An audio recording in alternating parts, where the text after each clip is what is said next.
Thank you, Vice President Harris, for this kind invitation, and good afternoon, everyone.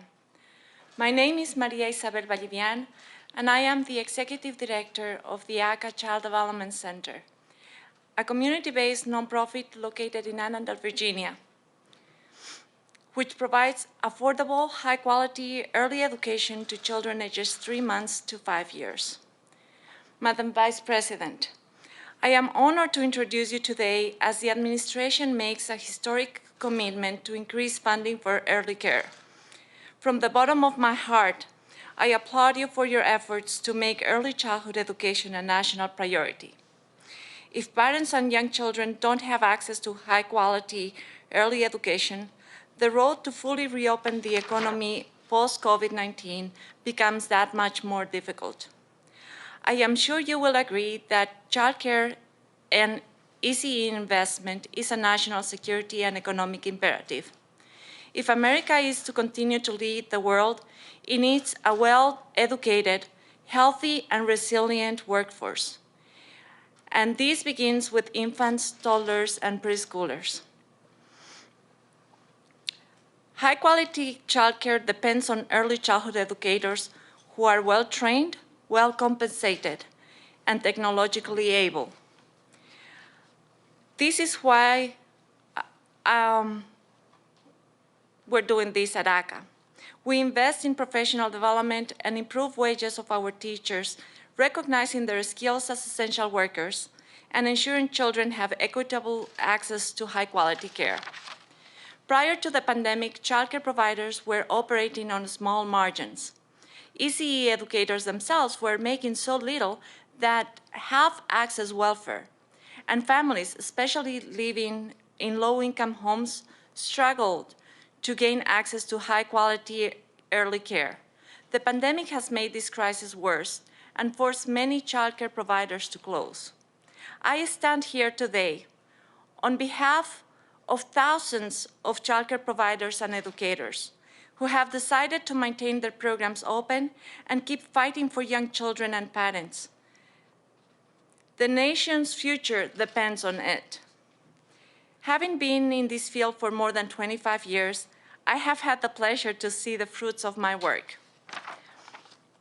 The young children I helped educate continue to be connected to ACA, and many return as adults with a college degree, and most importantly, as contributing members of society. It is that time that childcare providers and ECE educators receive the support they need to do their jobs well.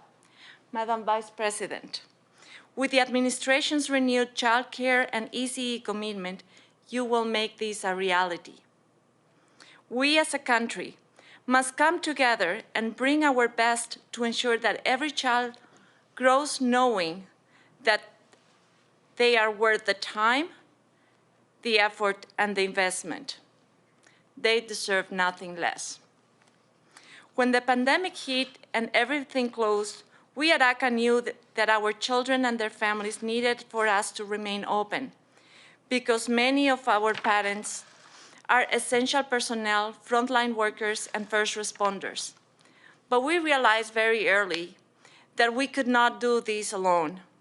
To face this challenge, we reached out to our community at large, starting with Virginia's governor and First Lady, Fairfax County government, the private sector, and foundations, as well as the 27 churches and hundreds of volunteers that are part of ACA. And yes, we sought help from the administration and received a PPP loan. In short, we took an all-hands-on-deck approach, thinking outside of the box, and it worked. And now, I have the high honor of introducing the Vice President of the United States, a champion for children, childcare providers, and educators, my friend, Kamala Harris.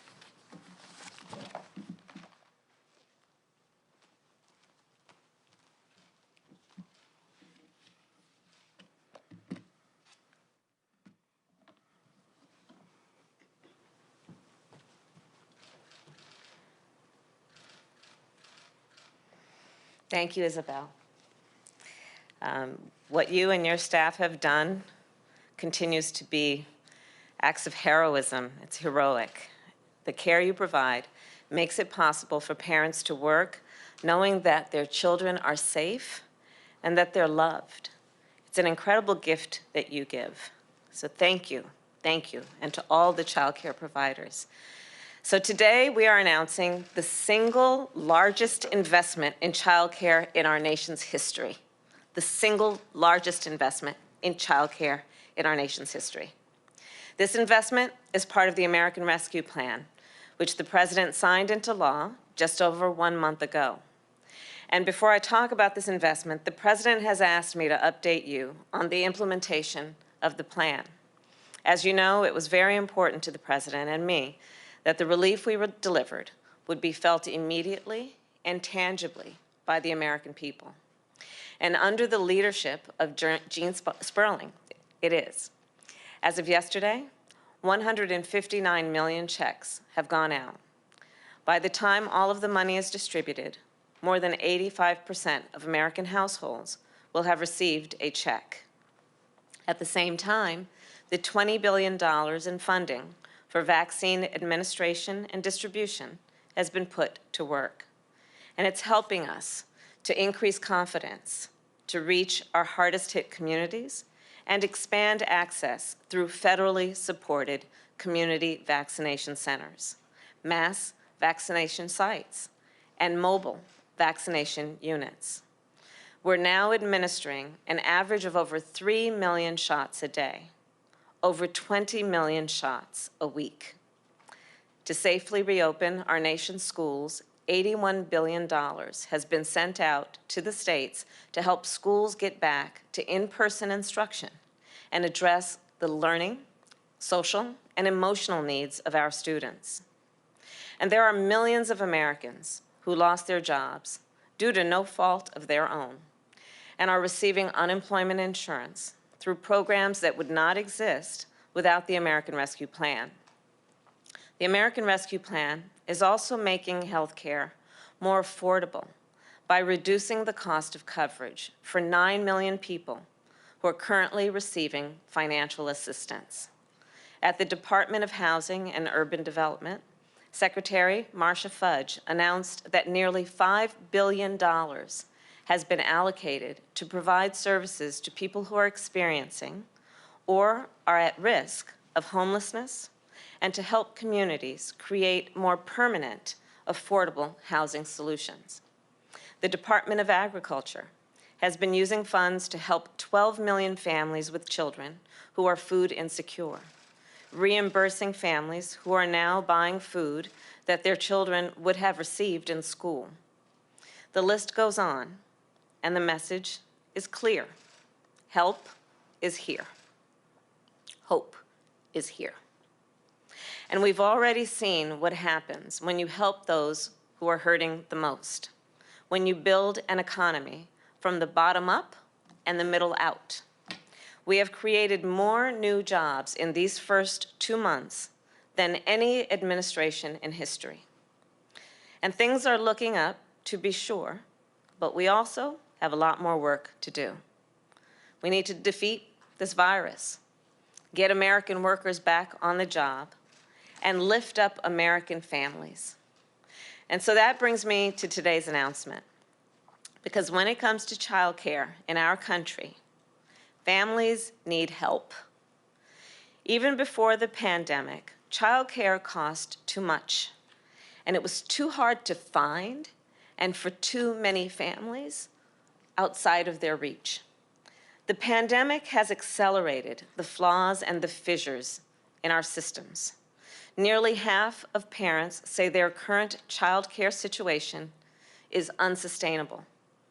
For providers, child care costs are up, with new expenses like PPE, more cleaning supplies, and everything else that providers need to keep children safe.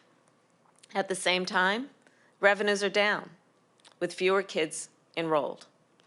These are small businesses and nonprofits with thin margins to begin with. According to one survey, 1 in 4 child care centers that was open at the start of the pandemic is now closed. When child care centers go out of business, 4 things happen. 1, a small business owner, most likely a woman, loses everything. 2, child care workers, again, most likely women of color, they lose their jobs. There are 164,000 fewer child care jobs now than there were last year. Number 3, without consistent, affordable child care, parents, mostly mothers, are not able to go back to work. In fact, about 2 million women have been forced to leave the workforce, many due to child care challenges. And number 4, children lose the safe, nurturing, learning environment that they need to grow. The strength of our country, the resilience of our economy, depends on the affordability and availability of child care. Today, we are enrolling $39 billion and announcing $39 billion that will go to states and tribes and territories. These funds will help child care centers and family child care providers to reopen or stay open by helping to cover rent or mortgage payments, utility, and insurance payments. They will help providers as they take the steps needed to provide safe and healthy learning environments, including purchasing masks, improving ventilation, and making other changes that allow for physical distancing. These funds will also help providers keep people on the payroll or rehire those who have been laid off. All told, with these funds, states can help hundreds of thousands of providers, serving more than 5 million children. The American Rescue Plan is also making child care more affordable for families in 2 big ways. It gives states enough funding to provide over 800,000 families with subsidies to pay for child care. And it dramatically expands the child and dependent care tax credit, which allows families to get back as much as a tax credit for as much as half of their spending on child care for children under the age of 13. So if your family is making less than $125,000 a year and you pay $8,000 a year for child care for one child, you can get $4,000 off of your taxes. Families who don't owe a lot in taxes will still get the full benefit.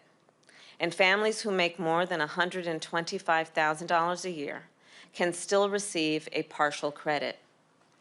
Again, this is a dramatic expansion and a significant help for more than 7 million families. We will be releasing information soon on how parents can claim this tax credit for next year. Taken together, this historic investment will give child care providers a chance. It will give child care providers and workers a lifeline. And it will give parents peace of mind. So you may know my mother was a breast cancer researcher. In fact, she had 2 goals in her life: to raise her 2 daughters and end breast cancer. And every weekday and on many weekends, my mother went to work in the lab. And when she did, my sister and I would walk 2 houses down to the home of Mrs. Regina Shelton, who became a second mother to us, and who also ran a child care center. Without the care Mrs. Shelton provided, my mother would not have been able to go to work. Without the care that Mrs. Shelton provided, my mother would not have been able to make the contributions that she did in the effort to find a cure for breast cancer. And I tell you this to make probably an obvious point. For many, many people, and many women in particular, child care has often been the prerequisite for their ability to work. And for many others, child care is their work. And that's why in America, child care should be readily available and affordable for all of those who need it. Child care workers should be paid fairly and treated with dignity and respect. And small business owners who run child care centers must be fully supported. We have a lot of work to do. We have a lot of challenges ahead. By putting the American Rescue Plan to work, by making sure the American people can feel its benefits, we are earning their trust. We are showing them that we can vaccinate our nation, that we can get our kids safely back in school, that we can get our small businesses safely back open. We are giving the people of our nation help with checks, with lower health care costs, with child care assistance, and so much more. We are giving America hope. May God bless you, and may God bless America. Thank you.